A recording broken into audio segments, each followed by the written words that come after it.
Yo, you guys, this is Blacklist of the Abyss, and you're watching my review for World Trigger Chapter 166. Okay, and this chapter sees the start of the new rank war against Azuma's squad, Suzunari, and Kageyura's squad, but that's at the end of the chapter. The majority of it is pretty much just the strategy of all the various teams. Um, the main chunk of it being Tamakoma's strategy, obviously. Osamu decides that he's not actually going to rely on wires this time around, mostly because the stage itself just doesn't really allow for it. It just wouldn't, the wires just wouldn't come into play as often. And also the strategies of the teams, just knowing what the wires can do and then planning around it. The fact that the teams know that Tamakoma needs points and that they would just stay away from the wired zones, knowing full well that Tamakoma would come to them. There's just no need for those teams to go into the wire zone. In some of the past stages, they had to, just because Chica was there and she could snipe them in various ways, whether it be with lead bullets or just with her Ebis and just like destroying the landscape of the stage. But in this one, with most of the combat being indoors, Chica is pretty much taken out of the entire conversation. So there's nothing to force the teams to go into the wire zone. So the wires are just not going to be used. Well, I shouldn't say that. I think Osamu could use the wires, just not setting up entire wire zones. We saw him do it against Kateri's squad, where he hit her directly with a wire. Um, so I think he can still use them in that context, just one-on-one, using wires to trip people up, just not creating entire zones of them, because it not only would it not work without Chica there to force people into the zone, but it would take up so much time. And it's better to just devote that time to trying to get points in other ways, backing up Chica, stuff like that. And he also tells Chica that because of the stage that they're in, she should just operate on her own, because eventually the combat is going to move inside, just like it always does. Yuma will be in there, Hughes will be in there, Kage, Murakami, Yuzuru said in this chapter that he was going to go inside because he didn't want to just sit around outside. He got egged on by Yuma a few chapters ago, a couple years ago. He got egged on by Yuma, and Yuma told him, "Listen, it doesn't really matter what you try to do, what you want to do. We are going to beat you. There's just no way around it." So Yuzuru got fired up because of that. So he definitely wants to win. So he's going to be heading in there as well. So the combat will inevitably move inside, and Osamu told Chica that she shouldn't go inside the way Yuzuru was going to. Of course, he didn't know that Yuzuru was going to go inside, but that's just me adding that in there. Um, but he told Chica that she would be better off staying outside. That way, she can keep the snipers honest if guys like Azuma decide to stay out there. But at the same time, she can use her Ebis to just blow away the buildings if things get really bad, and Tamakoma just needs a distraction and needs something to change the landscape, so to speak, of the rank war. So Sheikah's pretty much going to be on her own. Osamu will probably be heading inside as well, or at the very least he'll separate from her to try to take out some of the snipers or people who stay outside. Um, but the main thing here is going to be Hughes, and that's obvious. But not. But Osamu says that he'll be the secret weapon, not because of the obvious reasons, though, because it's obvious that the teams haven't prepared for him.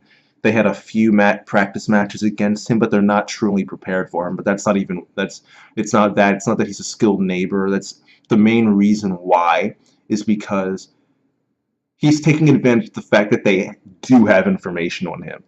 He's taking advantage of the fact that they think they'll be prepared for him. So it's not that they aren't prepared, they think they might be able to prepare. And that's what he's taking advantage of. Because the little information they have isn't actually accurate. And to be fair, Mako, who was the operator for Ozma Squad, she did bring this up as a possibility. But Kage, his squad, and Susanari didn't bring it up. But there's they are under the impression that he's only got Kogetsu and that he's an attacker because he's so skilled with a sword that they think that's the main weapon that they need to look out for. Uh, but the real danger with Hughes is that he actually has Viper with him.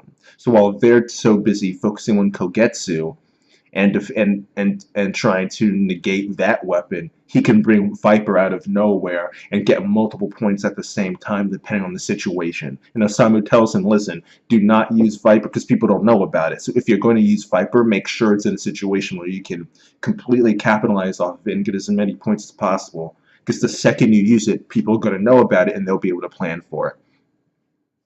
And Mako did bring that up, but she didn't bring up Viper specifically. She said that he may have a trigger like a meteor or asteroid, but she didn't bring up Viper specifically.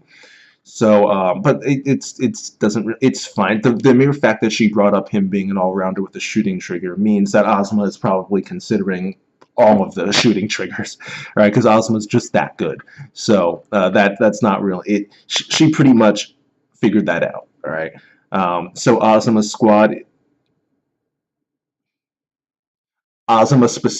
and Mako might be prepared for it. I don't think the other. I think the other two kind of have.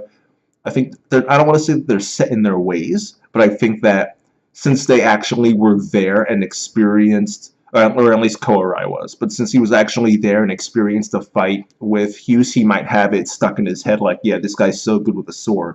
He's an attacker. He may be so focused on that he forgets that Mako brought up that he could be an all-rounder. Right? And I think the other guy on the squad is that way to an extent as well. So I think while Azuma and Mako might be able to remember that and keep it in mind, I think the other two might forget. And the other two squads didn't even bring it up. So there's that. And that's pretty much the gist of Tamakoma's strategy here and how people are planning for them specifically. I already talked about Kage. Well, I talked about Yuzuru specifically, but he's the only one who really thought about anything. Honestly, Kage and Zoe are just going to be themselves and just do what they do. Okay, Kage is definitely going inside the mall, but that's other than that, there's no plan. Kitazoe, he's got like 2 meteors, I think, so he'll probably just be tossing those around left and right. But I mean, they're pretty much just going to be themselves and do what they do. Okay. Um, and I guess one other thing to bring up about this chapter is Azuma's squad understanding, because Azuma is really good. And to be fair, it wasn't even him who brought this up. Koarai is the one who, I think it was Koarai, who said he had this feeling uh, that Suzunari's strategy wasn't actually about stopping Azuma, Chika, and Yuzuru, that it wasn't just about snipers. So they have in their mind that there's some hidden strategy here, so that Suzunari has plenty, but they don't know what it is. So they should be not necessarily prepared for it, but they'll have an open mind enough so where they will be able to adapt and not be caught too off guard by something they're not expecting. They are expecting to be caught off guard, so they'll be able to adapt better because of that. And I guess one last thing is that the match is taking place at night. So I don't that could, I don't know how dark, like it's a manga, so you can't really tell how dark it is because everything has to be light enough for you to see. So there's no way to tell what the visibility is going to be like, but clearly the fact that this stage is taking place at night, that was something that Azuma himself took notice of. And Azuma taking notice of anything makes me start thinking it's a serious point that could be relevant later on because he's just that experienced. And I don't think it'll have as much of an impact as the weather did back during the previous rank war with Suzunari's squad when Nasu chose the weather. But you have to go out of your way to have the stage take place at night. Like, taking place in the day is the default. So if they went out of their way to make it night, there must have been a reason for that. Unless they're just trying to psych us out and make us think like, no, we definitely had a reason for this, when in reality they didn't actually have a reason for it. So I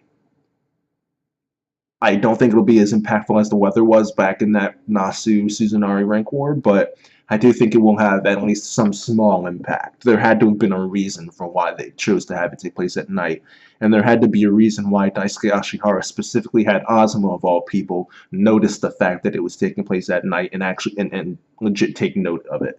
So yeah, that's that. The end of the chapter was the rank war officially beginning. Everybody got transferred into their locations. So starting next week, we should have legit action on our hands. Um, as for this chapter, I will give it a 6.5 out of 10, just like last week. Last week we were just like getting back into the swing of things, reintroducing stuff, getting prepped for the rank war, and this week was also prepped for the rank war, but focused more on strategy. So I think it was a decent chapter. I'm just itching to get this rank war started. So next week will be pretty awesome, I'm sure, um, and I'm pretty hyped for that, you guys. I'm pretty hyped for that. So look out for that new chapter next Monday. Like, comment, subscribe, follow me on Twitter at BlacklistOTA, and I will see you guys next time.